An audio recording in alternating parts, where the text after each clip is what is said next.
we have Jill, Jill, who has a very important piece of information about the Florida justice system. Good morning, everybody. Jill, do you want to be okay? Cheryl, Use the mic. All right. Some of you know Gilbert King or know of him, and I brought my books in case you don't. If you haven't read Devil in the Grove, read it. This is about Lake County, and some of you heard of the Groveland Four African-American young men who were falsely accused of raping a white woman. It was Gilbert King and this Pulitzer Prize-winning book that created enough public attention to allow the tremendous advocacy from the families of these young men, from black legislators, from others, to finally get these guys, like 2 years ago, finally, they're not alive, but 2 years ago, 72 years later, finally pardoned by Governor DeSantis. Whoa, really? Now, we're still working on trying to get them exonerated. Pardon means you did it and you get pardoned for having done it. Exonerated means you were never guilty. And their families really want that further step, and so do many of the, especially African-American legislators like Geraldine Thompson, who's from our region. This book by Gilbert King won the Pulitzer Prize. His follow-up book is also about Lake County. I feel like a salesman. Okay. Gilbert King is Beneath the Ruthless Sun. This is specifically where Gilbert King again was an advocate for a young man named Jesse Daniels. Some of you have read this one too? What's it called again? Beneath a Ruthless Sun. This one is about a young man named Jesse Daniels who was mentally challenged, who was falsely railroaded into a state mental hospital and was there for decades. And he was not black, so Gilbert King is very balanced in his advocacy for justice. He also finally got out of the state mental hospital, mainly because of the advocacy created by the public information on this book.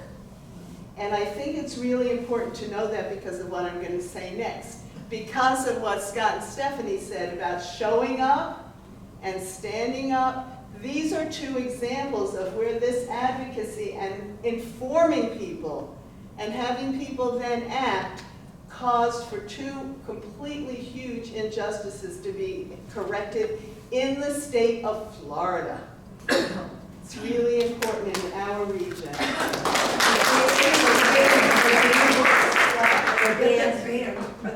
don't know. I'm working on Marcia's books are going to be banned. The city of Greenberg.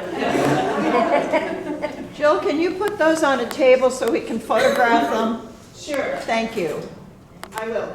Or someone wants to put them. I'll take them. You'll take them. Pat's going to put them on the table. They're really worth reading besides. And I have to say, I mentioned that at a recent meeting, the work we're doing to try and get Mabel Norris Reese into the Florida Women's Hall of Fame. Yes. Gilbert King is working with us on that. In both books, he mentions Mabel Norris Reese. And in the second book, you'll see that it was her journalism that created the public awareness that helped Jesse Daniels finally get out of the state mental hospital. So if you read that, you'll see why we're working so hard to get her in the Florida Women's Hall of Fame, because she was extraordinary. Second thing is when you say show up, I just have to say, Luann is standing up from Lake County, is that the school board races are back, the school board meetings are listed back there. But also, on the 27th, if you're from Lake County or not, at 5:30 on the 27th, the Lake County School Board is meeting and they're having a rally countering all of the banning and racism and African American history being banned. I've been in touch with Lake County Schools. They don't use the word ban, they say we removed them. Big difference from removing and banning, but it's a nice word for what's happening. There's a group called All About the Ballots, a group headed by 2 African-American women who are tireless.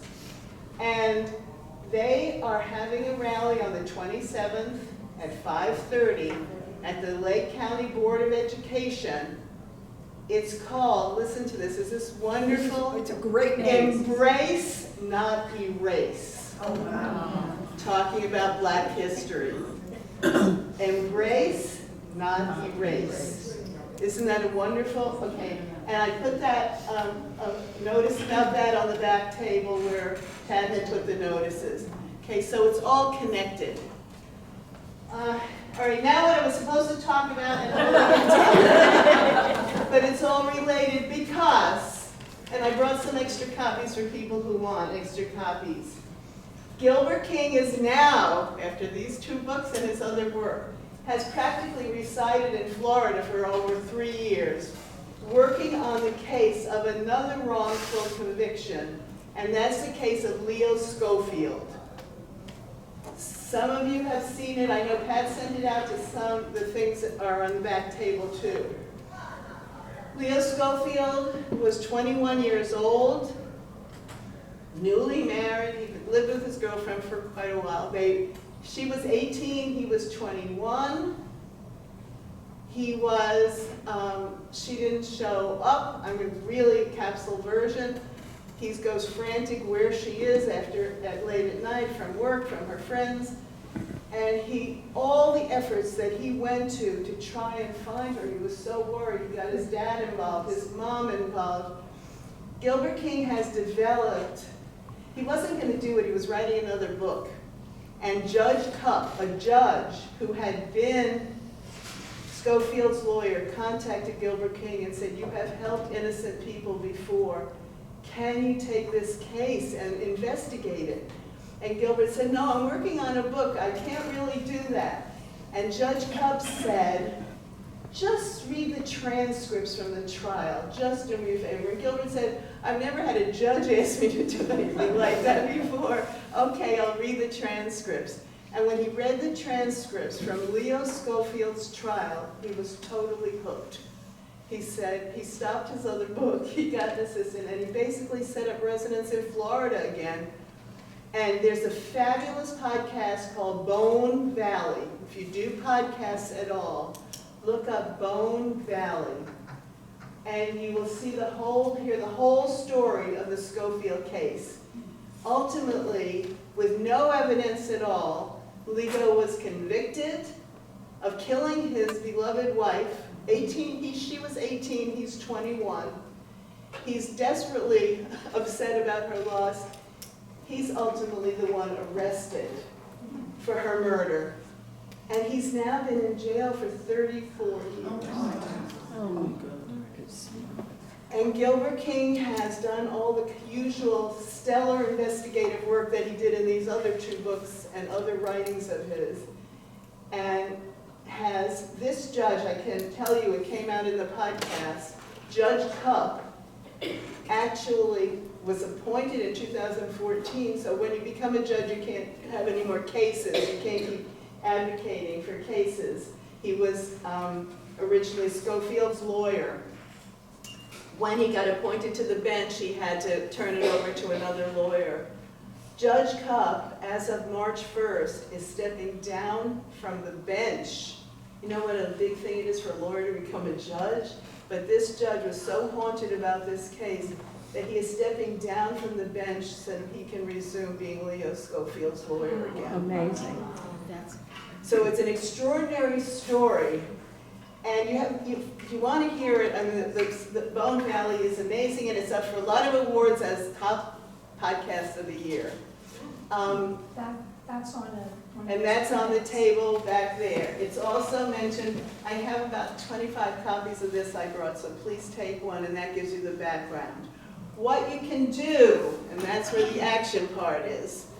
The Innocence Project of Florida, which works on many cases of innocent people who have been imprisoned, accused, has sponsoring a petition on change.org for Leo Schofield. Why it is that he's exhausted all appeals, but he has a parole hearing coming up in the spring. They are hoping to get it changed, and this kind of blew my mind, that not every place has what they call the conviction integrity review. Only certain jurisdictions have that, and they're trying to get his review of his case to a jurisdiction that actually has such a review board. It's kind of mind-boggling to think of how you choose that. Yes? Was the wife found dead? The wife was ultimately found in a ditch, dead, but it took a long time to find her. And he was arrested months later. May I real quick?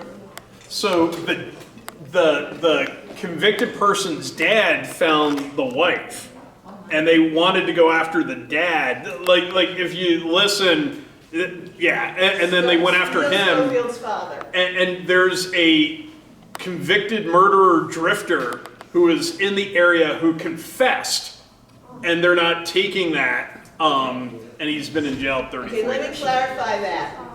Jeremy Scott is the person he's talking about, who is in prison for a different offense, whose fingerprints were actually found in her car. Wow.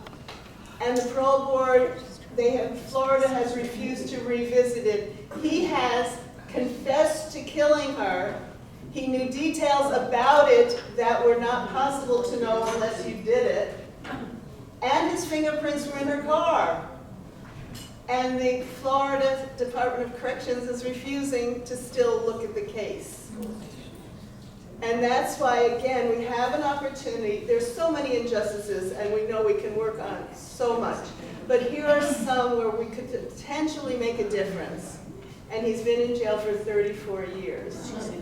And Gilbert King said, I heard this, which was thrilling to me. I sent a note to Gilbert the other day to say, wouldn't it be great, because they said he might actually write a book, collaborate with Leo Schofield on a book about this. Wouldn't that be amazing to have the inmate, the falsely convicted person, actually work with someone like Gilbert King to tell the story fully? I just think that's exciting. Anyway, it's a possibility. But please, take a minute. It doesn't take long. You just go on the Innocence Project and look up Leo Schofield, but take one of my sheets if you want one and look at the back counter where Pat put the prolonged information. And you just have to go on and you sign on. It's in support. We're not going to get him, we're just going to get him a fair hearing now. With all this evidence that they refused to look at, the confession, the fingerprints, none of his was there. So it's an opportunity, we don't get that often, to actually make a concrete difference. I have faith in Gilbert King's research that this is going to come again, will be an instance where we can get some justice in Florida.